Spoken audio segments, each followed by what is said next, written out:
And millions of Americans taking to the skies and hitting the road after a summer filled with travel troubles. And in the West, no relief tonight from that dangerous holiday heat wave. We get more from Miguel Almaguer. From Philly to Chicago to Los Angeles, tonight no holiday for some of the nearly 13 million Americans flying over the Labor Day weekend. With all these people, hopefully I, stay calm and cool. With some of the nation's biggest airports seeing their largest holiday crowds today, August was a month of misery. Nearly a quarter of all flights delayed. I'd rather do an early flight than get here and be in the middle of all the rush. While airlines are looking to rebound after a summer of cancellations, the vast majority of Americans will travel by car this weekend. Gas prices falling for 2.5 months, now $3.80 a gallon, but the national average still 20% higher than a year ago. Taking a road trip is still the most economical mode of transportation, even with the higher gas prices. As many remain eager to get away, for 48 million, there's no escape from the historic heat. Tonight, the Golden State red hot in more ways than one. Oh my God. Evacuations now underway in Northern California as yet another fire explodes, this one threatening the town of Weed. In cities like Los Angeles, emergency calls are pouring in. Yesterday alone, LAFD responded to 227 calls above their daily average. Many of those heat-related. And now, more record triple-digit heat across states like Nevada, Utah, Montana, and Wyoming. We're seeing it affect more than just the usual elderly and the young. It will affect the general population due to how prolonged it is. Tonight, tens of millions of Americans feeling the heat and on the move. A holiday for the record books. And Miguel joins us from L.A. now. Miguel, there are serious concerns about the power grid there. That's right, Peter. The power grid here in California remains volatile. They're asking people to conserve energy from 4 to 9 p.m. just to avoid rolling blackouts. And the next few days will be the hottest. Peter. Miguel, thank you very much. After an unusually quiet season, the first hurricane of the year has now formed in the Atlantic. Hurricane Danielle is churning far out in the ocean with winds of 75 miles an hour. The good news is that forecasters say it is not a threat to land. The hot job market has cooled a bit. New data out today shows that hiring last month was still strong, about 315,000 jobs added, but it is slowing. And while some industries are still complaining about the challenge of finding workers, others are now laying off some employees. Here's CNBC's Seema Modi. A jobs report today with something in it for everyone. This is the perfect Goldilocks jobs report.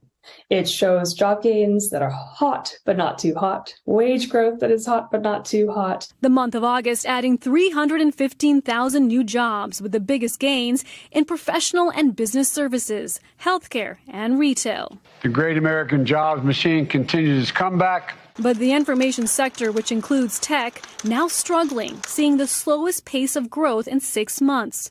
Priya Gupta is among the tens of thousands of tech workers recently let go. I was just currently laid off about 6 weeks ago. After aggressively hiring during the pandemic, tech companies like Amazon, Robinhood, and Peloton are slashing jobs. Snap laying off 20% of its workforce just this week. It was definitely scary and unfortunate when it happened. Of course, just in terms of paying your bills, that's super stressful. Meanwhile, the hospitality and travel sector, which has led the recovery in the labor market, added just 31,000 jobs in August, still 1.2 million short of pre-pandemic levels. Hotels don't have enough applicants. We're not being able to run all of our outlets 7 days a week for the full operating hours.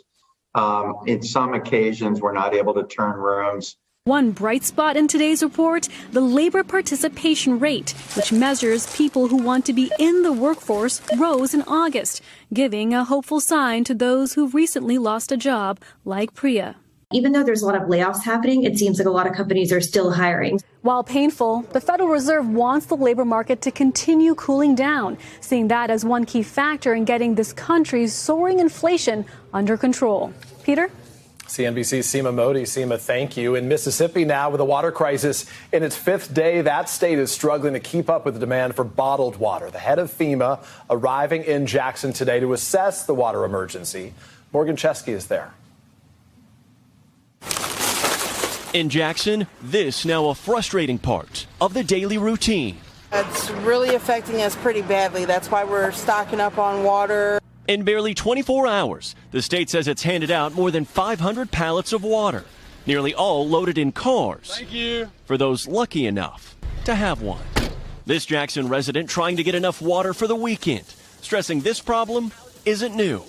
You haven't trusted the water coming out of your faucet for how long now? 25 years. 25 years. Today at the Beleaguer treatment plant, though the water itself is still not safe, a temporary pump is helping restore pressure. A slight improvement officials warn could create a potential new problem. As they're able to increase the pressure at the plant to levels that it has not seen in many years, the challenge then becomes whether we have pipes that rupture across the city. I mean, it's hard. It's hard on everybody. At Bravo Italian restaurant, the 5-gallon jugs disappear just as fast as they come in. The business paying for bottled water to stay open after no water pressure shut them down all week. Was my heart incredibly heavy when I looked at my staff and had to send them home? Absolutely it was. And to look at them and say you can't work today, and I know you need to, it's very disappointing. For now, they work, knowing what comes out of a faucet here is anything but guaranteed. Morgan Chesky, NBC News, Jackson. We're now less than 24 hours away from NASA's second attempt to launch its uncrewed Artemis rocket around the moon. Tom Costello is in Cape Canaveral tonight. Tom, how are things looking for Take Two? NASA says it looks like a 60 to 80% chance the weather will cooperate. Liftoff set for 2:17 p.m., a 2-hour launch window. As you know, they had to scrub on Monday because they thought they had a problem with one of the 4 engines. They dissected the problem. They think, in fact, it was a sensor that was bad, not the engine. They're going to try again tomorrow, again a 2-hour window. If they don't go tomorrow, they'll try for Monday or Tuesday. After that, they slide to mid-September, Peter.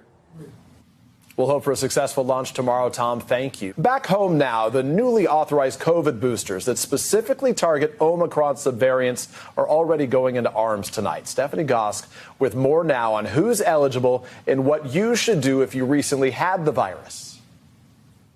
With the CDC's recommendation today, Moderna and Pfizer's targeted boosters are already going into arms.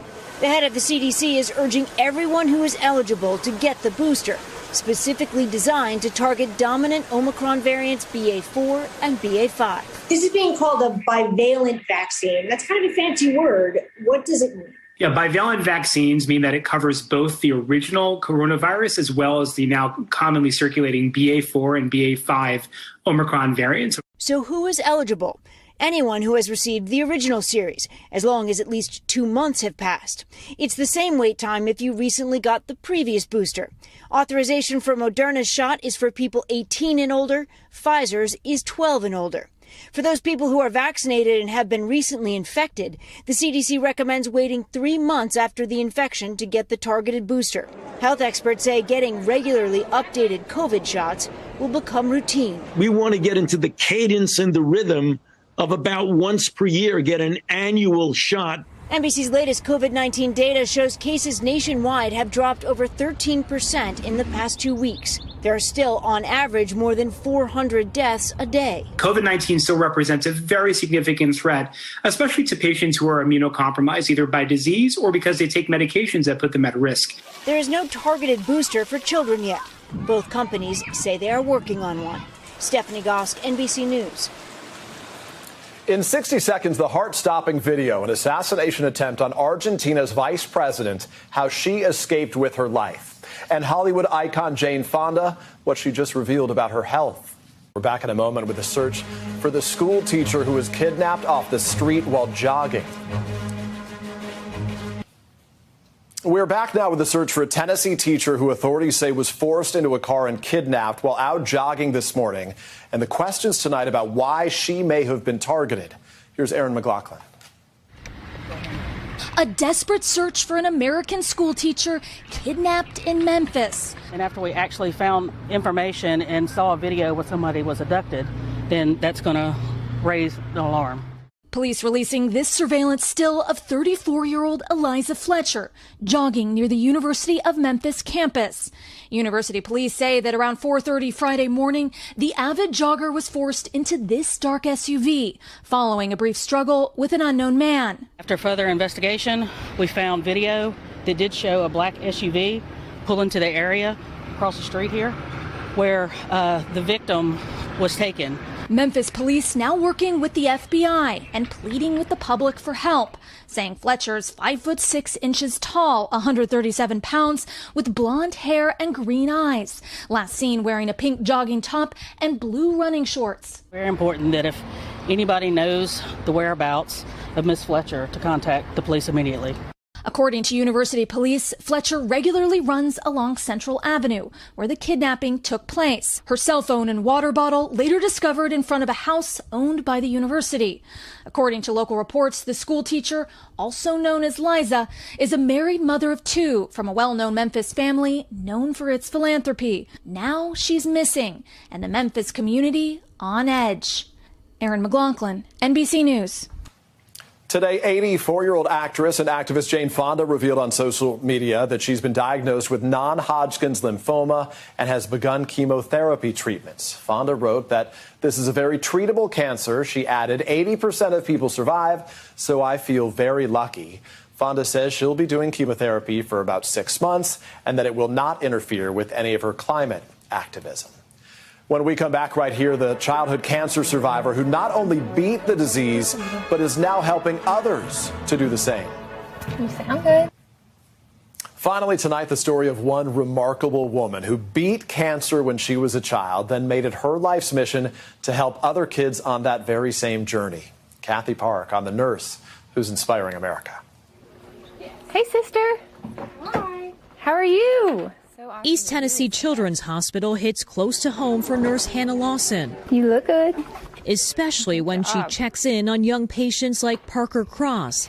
Nearly 15 years ago, Hannah was a patient too. They did a CT and MRI and found a brain tumor that was cancerous. The NBC affiliate in Knoxville captured part of Hannah's journey, which began when her beloved Schnoodle sensed something was wrong. All I remember was really Frenchie pawing at my pillow. Then came the seizures. Days later, doctors would remove Hannah's tumor.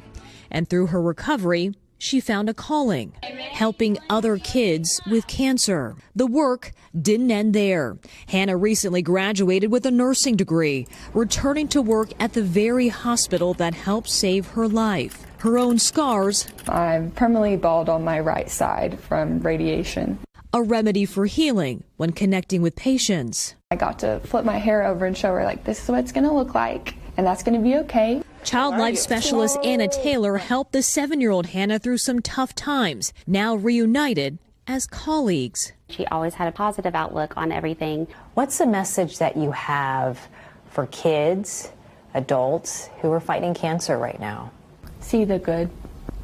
It's really hard to see the good, but I think that's what gets you through it. Cancer-free and thriving. Today, the compassionate care Hannah knows so well is coming full circle. Kathy Park, NBC News, Knoxville, Tennessee.